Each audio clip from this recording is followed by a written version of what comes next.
This isn't a room people buy their way into with a good outfit. I wasn't trying to buy anything. I was invited. We hold 16% of your Yoon capital tranche as of this morning. This has to be a joke. Whose signature authorized this?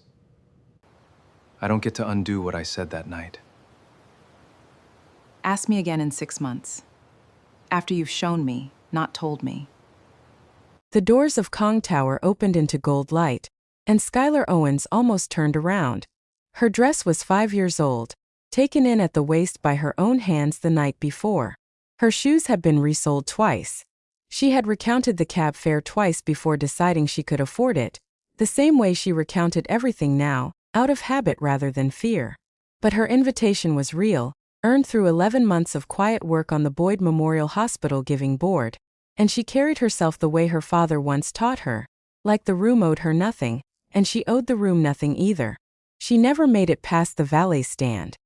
"Ma'am, this event is for donors and confirmed guests only."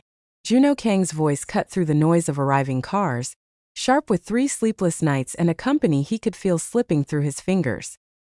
He looked at her second-hand dress, her scuffed clutch, and made a decision in half a second that would follow him for the rest of his life. Whatever you're hoping to find in there, you won't find it. This isn't a room people buy their way into with a good outfit and a better story. Cameras were already turning. A dozen phones lifted. "I wasn't trying to buy anything," Skylar said, quiet and level. "I was invited." "Of course you were," Junho said, and smiled the cold smile of a man who had learned cruelty from people who called it standards. "People like you always say that." The words landed exactly where he aimed them, on the 12-year-old girl inside her who still remembered watching men in cheap suits carry her father's tools out of Owens' hardware while a repossession notice flapped against the door. Robert Owens had died 8 weeks after that day, his heart giving out under a debt that was never fully his fault to carry. Skylar didn't cry. She didn't raise her voice. She reached into her clutch and pressed 2 fingers against the corner of a worn leather ledger she carried everywhere. Her father's old account book, its final page torn halfway down the middle. She had never explained that torn page to anyone. Not even to Naomi Price, her best friend and only partner at the 2-desk firm they proudly called Owens Capital Partners. "Thank you for the education, Mr. Kang," she said, and walked back to her car without looking back, while the valet line watched a billionaire humiliate a stranger for the crime of not looking rich enough. By the time she reached her block, the video already had 11,000 views. If you've ever been judged by what you're wearing before anyone bothered to ask who you actually are, you already know exactly how Skylar felt in that moment.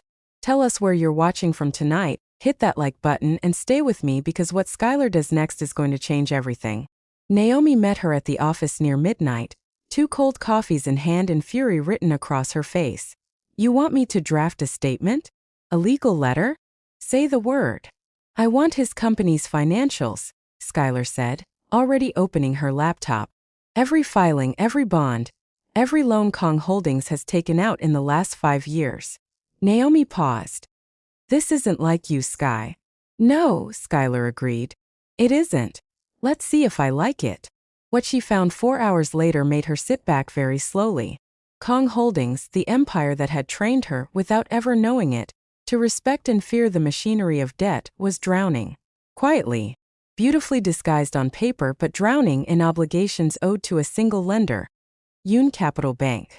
Buried in an old community lending ledger she pulled for comparison, one line stopped her cold. A decades-old entry naming a borrower simply as D. Kang.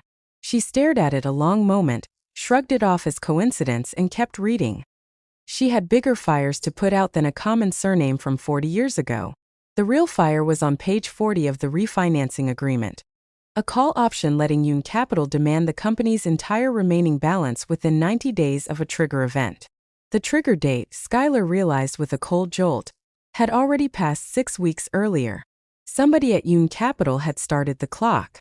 Kang Holdings didn't seem to know it yet. She thought about walking away. She thought about the man at the valet stand and his smile. She thought about her father's ledger, the debt he never lived to collect, and the way the world had always decided that a black girl from a repossessed hardware store owed everyone patience and owed no one accountability. Then she picked up the phone and called her broker. I want to start acquiring Kang Holdings' Yoon capital debt, she said, quietly under the Owens capital shell. However much we can get.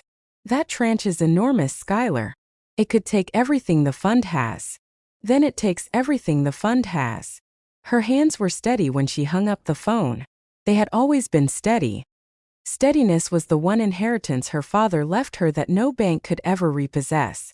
3 weeks later, an advisory meeting was called at Kang Tower to discuss restructuring with minority debt holders.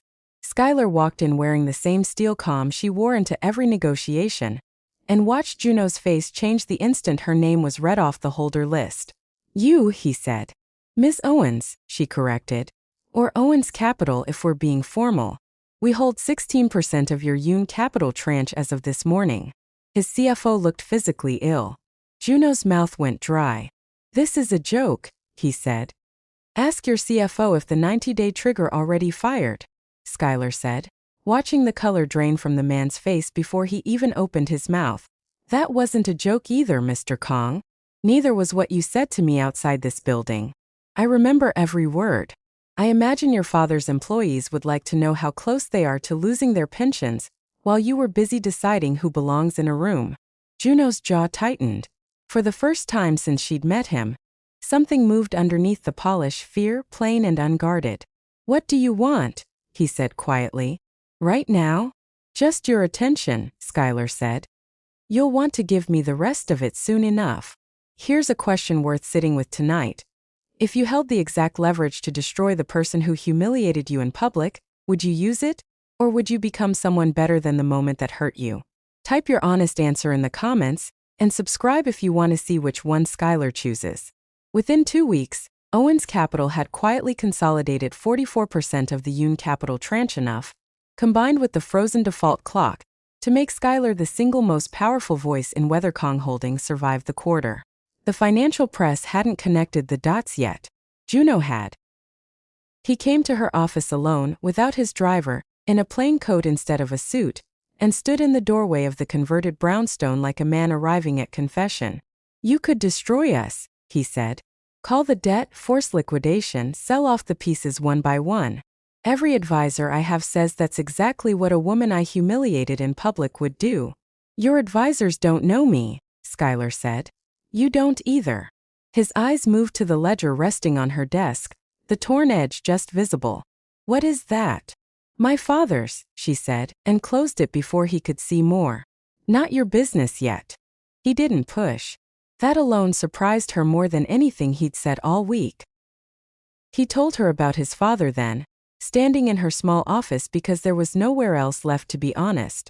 6 weeks earlier, Dae-sung Kang had collapsed in his study, a stroke, mild but real, hidden from the board, hidden from investors, hidden even from most of the family. Junho had spent every day since running the company and hiding his father's decline at the same time, terrified that the moment the market smelled weakness, everything his father had built out of nothing would be gone in a single season. He arrived here with $400 and a mechanic's toolbox, Junho said. I have spent my whole life afraid of becoming the man he used to be. I think that's why I looked at you outside that hotel, and saw someone I was scared of turning into. I'm not proud of that. It was the first true thing he had ever said to her. You should be more afraid of who you already are, Skylar said, not unkindly. The man outside that valet stand wasn't poor, Mr. Kang. He was cruel. Those are not the same thing, no matter how much money is involved. Junho said nothing for a long moment. It was the first time in years that anyone had corrected him without asking for something in return. The peace didn't last.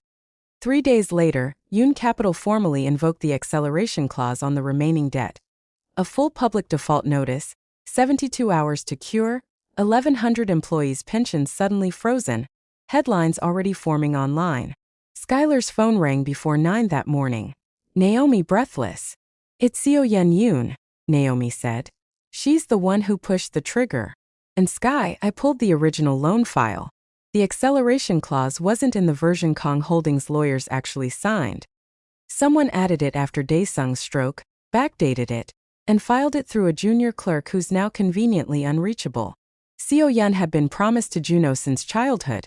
A marriage meant to merge two empires into one unstoppable fortress. If Kang Holdings collapsed publicly, Junho would have exactly one lifeline left standing.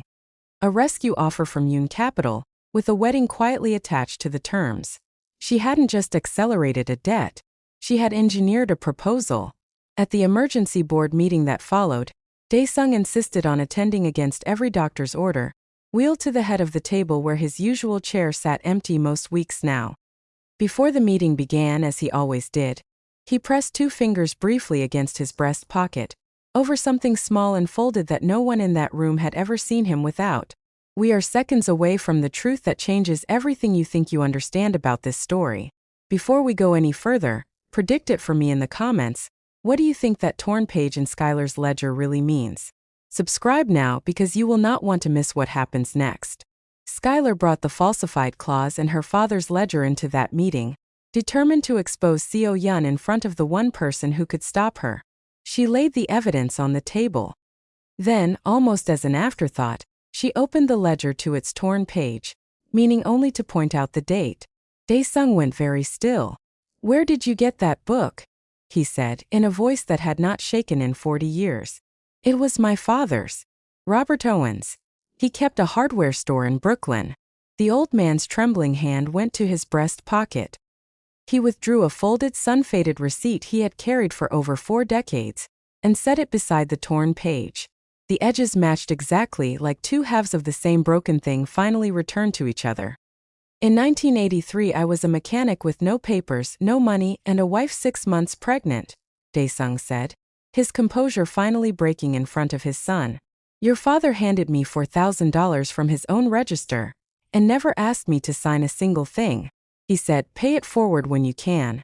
I built everything I own on that one act of trust, and I never found him again in time to repay it. I have carried his receipt in every wallet I have owned since the year he died, because I could not forgive myself for owing a debt I never paid back." Junho stared at his father, then at Skylar, understanding crashing over him all at once. "You didn't buy our debt for revenge," he said quietly. "I bought it because I didn't understand yet what it actually was," Skylar said, her voice finally breaking. "I only knew I was tired of watching men like you decide who deserves dignity. I didn't know I was holding the other half of a promise my father died still keeping." Seo Yun was summoned before her own father within the hour. The falsified clause laid beside witness statements from the clerk Naomi had tracked down overnight. Her father's disappointment was quieter and heavier than any punishment Skylar could have designed for her. "You were willing to burn a man's company and his father's name to force a marriage," he said. "I raised you to protect this bank's honor, not to sell it." Seo Yun did not cry in front of them. She only nodded, resigned her position that same afternoon, and asked, for the first time in the entire ordeal, for the chance to help repair what she had broken before she left the building for good. It wasn't forgiveness. It was only a start, and everyone in that room understood the difference. Naomi walked her out of Yoon Tower that afternoon, uncharacteristically quiet, and finally said what she'd been holding back for weeks. "You didn't do this for revenge, did you?" Skylar shook her head. "I don't think I knew what I was doing this for. Not until today." The debt was restructured within the week. Fair terms replaced predatory ones. Every pension stayed protected, and not a single job was lost. Skylar's fund earned a modest, honest return, enough to prove that discipline had been right all along, and nothing more than that. Junho asked to see her one final time at the same hotel, the same valet stand where all of it had begun. This time the cameras were there because he had personally invited them. "Months ago, I said something cruel to a stranger who had done nothing but stand outside a door," he said, loud enough for every camera to catch every word. "I judged her by a dress and a car, and I was wrong about everything that actually mattered. She held my family's company in her hands, and she chose to save it instead of destroying it, the same way her father once saved mine decades ago, without ever asking for credit. I don't get to undo what I said that night. I only get to spend whatever time I have left proving that I meant every word of this apology, starting today and continuing long after today." He didn't ask her to marry him. He asked simply if he could take her to dinner properly, as the man he was still learning how to become. "Ask me again in 6 months, Skylar said. "After you've shown me, not told me." He smiled, the first honest smile she had ever seen on him. I can do that, he said. 6 months later, the ledger sat open on Skylar's desk with a new final page. Where the torn line had once ended in only a debt and a date, it now read in her own handwriting, paid in full. And then some. Junho still came by most evenings, no driver waiting outside, no cameras following him in. He was still learning, slowly and without shortcuts, that love built on proof was worth infinitely more than love handed out in a rush of guilt. Daesung sent her a handwritten note every single month, always addressing her as the daughter of the man who once saved his life.